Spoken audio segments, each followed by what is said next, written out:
one of those gospels where there's just a lot going on. Boy, the whole thing is kind of a playback in Peter's life and in his walk with the Lord. Peter and some of his other disciples we know were fishermen. But when Jesus first called them, he said, "From now on, you will be fishers of men." That's what they were supposed to do, not go back to being fishers of fish. But yet we hear St. Peter saying, "I'm going fishing." We don't know why exactly. Maybe even though they encountered the risen Lord a couple times, is that kind of just a return to their old life? Maybe they were just hungry and they knew how to fish, so they thought that was something for them to do. At least they were out of the locked doors in the upper room, like we heard last week, so at least they got a little outdoor time. Maybe they just didn't know what to do next in their life. They'd seen Jesus live, risen, but now what? Of course, we know that they went fishing all night, which was really the best time to catch fish, and caught nothing. But perhaps they were frustrated by that, disappointed, discouraged, defeated, hungry. Then Jesus, we don't know at the time, calls out and says, "Cast a net over the other side of the boat." And they had this huge catch of fish. Of course, this is again a playback in Peter's walk with the Lord. If you remember, when Peter was first called, same thing happened. Fished all night, caught nothing. Jesus says, "Throw your net over the other side," and they get this huge catch of fish. And they recognize then that it is the Lord.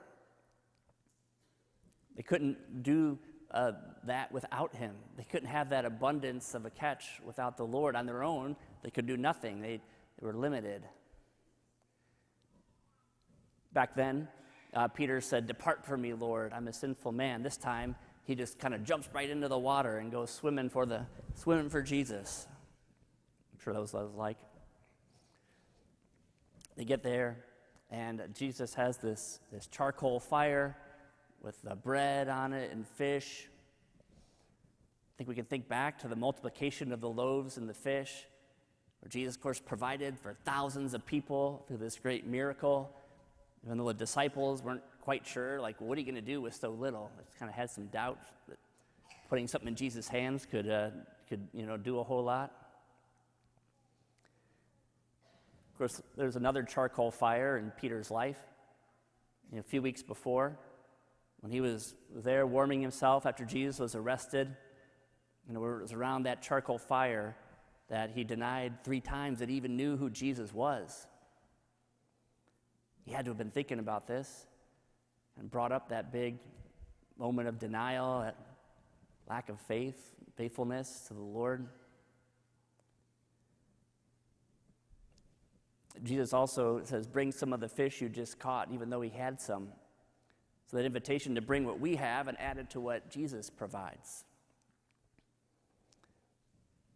And then, of course, this conversation that Jesus has with Peter. "Simon, son of John, do you love me more than these?" Same Simon again at the Last Supper when Jesus said he was going to be denied. It was Peter who said, "They might all betray you, they might all leave you, but I'm not, because essentially I love you more than these." Of course, he was the one then to deny Jesus. Of course, the rest of them just ran away too, except for John.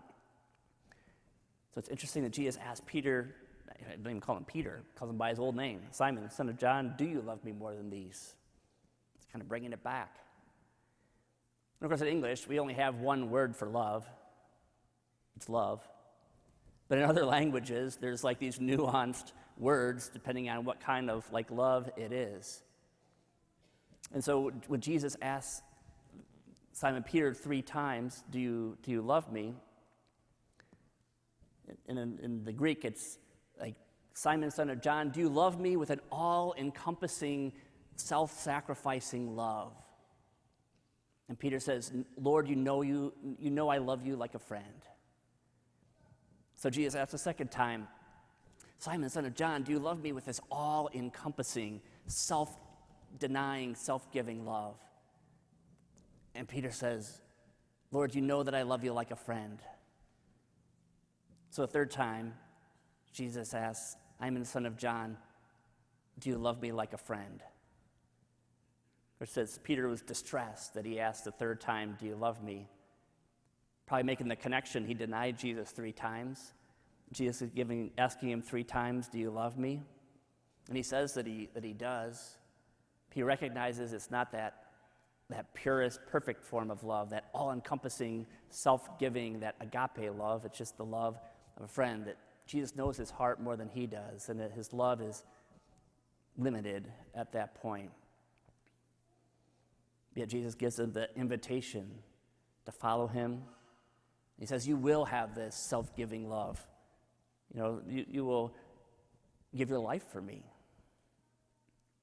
So we have this whole replay of sort of Peter's walk with the Lord that included this time of defeat back when they caught nothing the first time, times that they had discouragement and just knowing their lack, knowing their hunger, knowing their need. Peter would have had times that he wasn't as faithful to the Lord as he could have been, should have been. Times that he doubted the Lord could do and doubted his abundance and his providence. Time that he didn't love Jesus to the best of his capacity in response to the great love that Jesus showed for him. And yet Jesus was there. The one who we hear in Revelation is worthy of all power and riches and honor and glory and praise and might is there. He's there with Peter, untying the knots in his life, bringing victories out of defeats, using them for his own purposes, continuing to draw Peter closer to himself, and then sending him forth to do his work of tending to the people who are in need. So maybe you and I, too, have had times of defeat and failure, times where we've come to terms with our limitations and our needs and our hungers, times maybe we've been discouraged or disappointed, times where we doubted what the Lord could do, times that maybe we haven't been as faithful as we should, times that we haven't loved God as much as we should for the great love that he has shown for us, and yet God is here. God is here for you and for me, continuing to draw us close, looking to untie the knots in our lives, looking to bring victories out of defeat. The same Jesus who provides for us in abundance. So as we encounter Christ here in the Mass today, let's have the grace like those disciples to recognize him in the meal that he provides and to go out with him to do his work.